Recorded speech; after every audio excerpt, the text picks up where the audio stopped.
Listen up, partners. This is Good, Bad, Ugly on World Improv Network.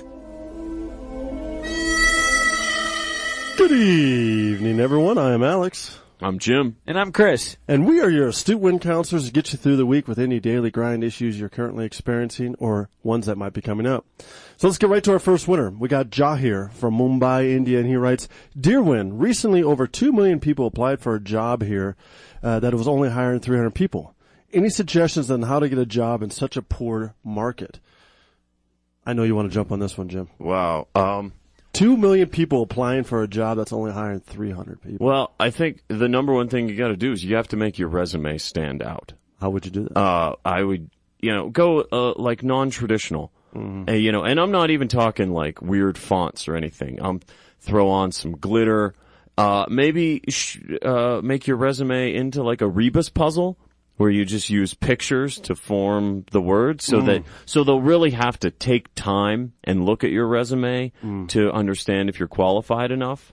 And I think the more time they have to spend on your resume, the better your chances are of getting hired. Doesn't that take a lot of coding, though? Because these are online applications. So if you're talking about like a rebus puzzle. Okay, well then, this is but if you're coding 3D stuff. I'm talking real paper in reality, because then you have to hand deliver it, which is going to show them how much you care about this job, that you can just show up with a resume and be like, here. That's awesome. It's got glitter on it. That's original, for sure. Thank you. I feel it's easier than that. There's only 200 competitors, or 2 million competitors if there's 2 million interviews, right? And which would take about 5 years to conduct. It would take a really, really long time. And so if they didn't have an interviewer to do the process, they're not going to stop their business. So that's why you sign up first. You're one of the first people to interview. And after that, you kidnap that guy. That's not a bad idea. Yeah. And then you wait. So by default, you win. Well, yeah, you wait till the Stockholm Syndrome kicks in. And he's like, oh, this is a good guy. I like him. He's here for my best interest. He's been looking after me as a kidnapped person for the last couple months. Yeah. And next thing you know, it's like they don't need an interview anymore. You got it. No, that's a great idea. Yeah, you have all 300 positions. Yeah. Can I raise a small practical matter? You're kidnapping this guy, but you don't have a job. So now you're feeding 2 people on a 0-person salary. Jim, you think on such a small scale. Obviously, I kidnap cooks and farmers. Oh, that's smart. Okay. So you get the whole entourage. Yeah. His driver, his wife, Yeah. his kids if he has them. Yeah, why not? Oh, nice. Free kids. Dogs. So he has playthings. The whole family. Yeah. See, I was thinking about down those lines, too. Not quite in that respect. I was thinking about more a kind of a mass extermination process. Yeah, an exodus. And the way I would do it is by subliminal messaging. So since they all had to send their resumes in online, I would hack every single one of these people that submitted the resume. And the way you do it is you hack the actual site that's taking the resumes. Now you have all the address of everybody that submitted, all 2 million people that submitted a resume online. Now you send out this horrible worm to their computer. So when they check back saying, congratulations, you got the job. Click here. They open up right away, right? Of course, they're excited. They're one of 300 out of 2 million. They get the job. They open up that thing, bam, all of a sudden the virus, and it just dead. Yes. It talks to them silently when the computer's, even when it's off, to tell them to kill themselves. And within 3 or 4 days, they will jump out their own window, and that's it. Then you have no one to compete with. That is really freaking dark. Well, I mean, hard times, you call for hard measures. I mean, you're competing against 2 million people. All right. Anyway, okay. Well, I don't know. Jahir, you didn't hear that from us. Yeah, don't go for that job. No matter what kind of competition you have out there. Just don't open any emails. Yes. Don't Congratulations, Jahir. You got the job. Don't believe it. Oh, God. Just for anyone on the World Improv Network mailing list, that was a joke. That was a joke. Honestly, when you like us and you follow us, that's not going to happen. All right, I promise. Trina from Austin, Texas writes, Dear Win, what are the most recent movies you guys have seen, and what did you guys think? I need some recommendations. Well, I saw a movie last night. Actually, I saw Everest, of course. You knew I was going to see that. You saw that? Yeah, Is that good? IMAX 3D. Yeah? Yeah, I saw it. Late screening of the night, which I like to do because there's hardly anybody in the theater. With you? That's right. I did, because I was kind of worried going into it. I was like, okay, visually, spectacle-wise, anything has to do with Everest and the Khumbu and everything is going to be gorgeous if they film it right. So I'm thinking, okay, this is going to look great. But is the story going to be good? I'm thinking they're going to bastardize this legendary story, which is based off the book Into Thin Air by John Krakauer. Yeah, I've read it. It's great. And so I was quite familiar with that 1996 incident before I went in there anyway. I knew it quite well. Matter of fact, even knew a guy and spoke to one guy at length for quite some time who was in that movie and is part of that story. So I was like coming in with like, man, this is going to be a horrible movie, but anything has to do with Everest, I'm going to watch it. But it actually turned out to be pretty good. I mean, it was. They got good actors. Yeah, they had good actors in it. They really did a good job of weaving in the characters and making it into a character story versus just the mountain. And they had kind of that unified goal, which was the antagonist, of course, was Everest.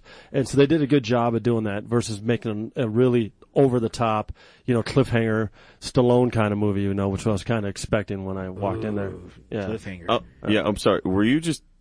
Did you just denigrate Cliffhanger? I'm not saying Yeah, that. I'm saying that is like the Fast and Furious of mountaineering movies. I mean, that is okay. So it's still amazing in your opinion. Cliffhanger? Yes. Beep. No comment. What about that one that had Paul Walker, rest in peace, and what was that one called?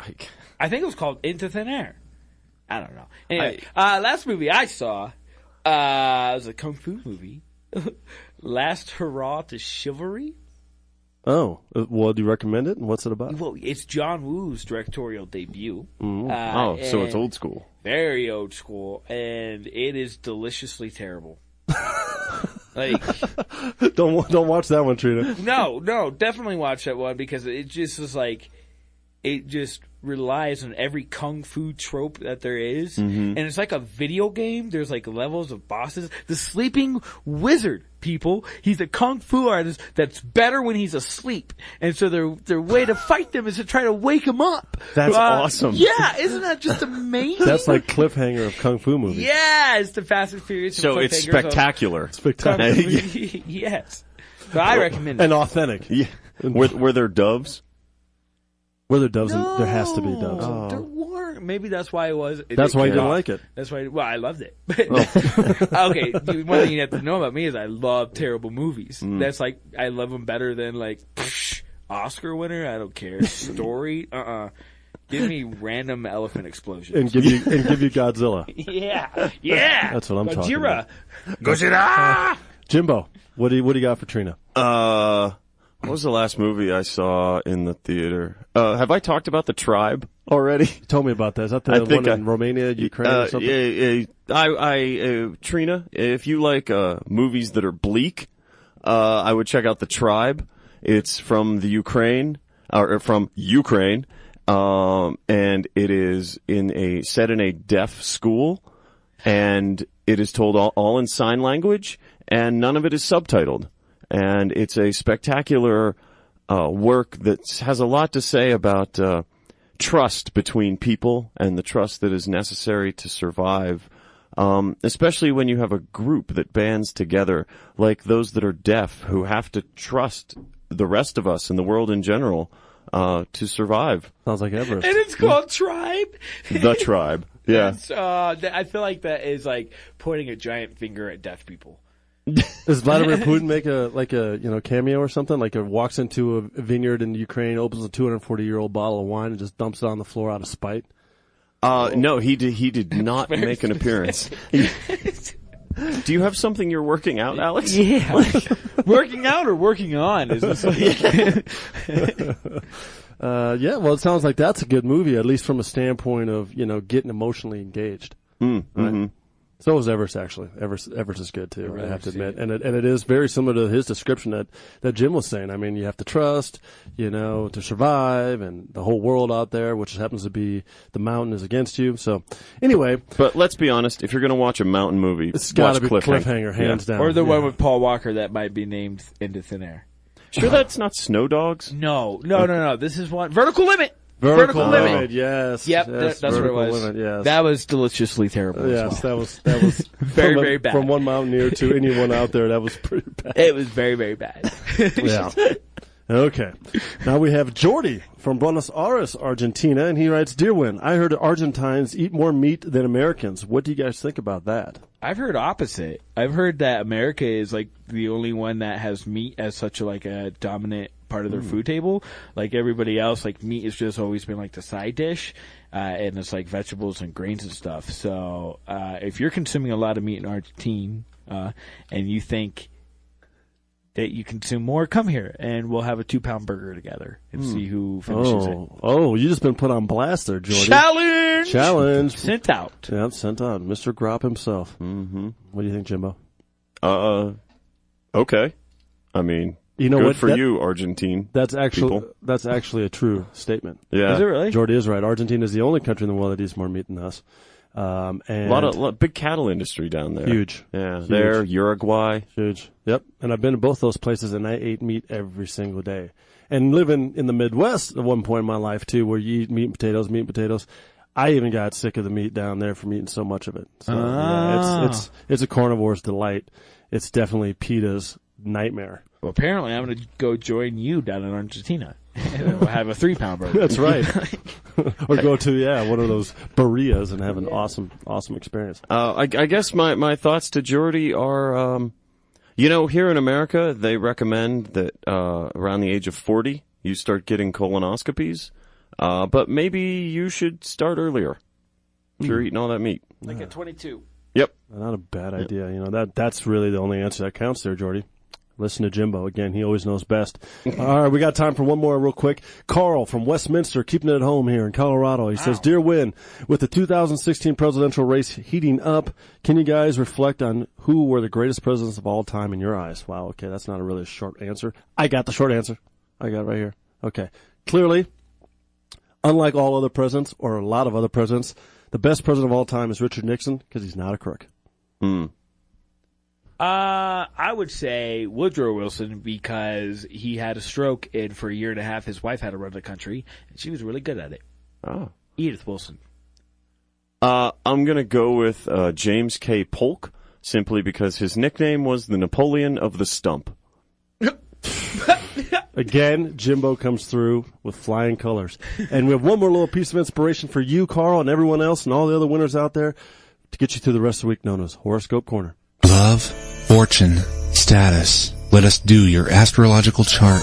Horoscope Corner on World Improv Network. Hey, what up, Aries? You know what? You feel like going to war. Well, you shouldn't do that. Because it's not in your horoscope right now. But you may have to go to war. The only way to avoid it is to go to the World Improv Network YouTube channel. Subscribe, check out some old episodes, leave some likes, check out the World Improv Network on Facebook, like that group. You can follow us on Twitter at World Improv Net. You can send us suggestions. We'll use those in a show. You can just talk to us or something too. And check us out on iTunes, the World Improv Network podcast.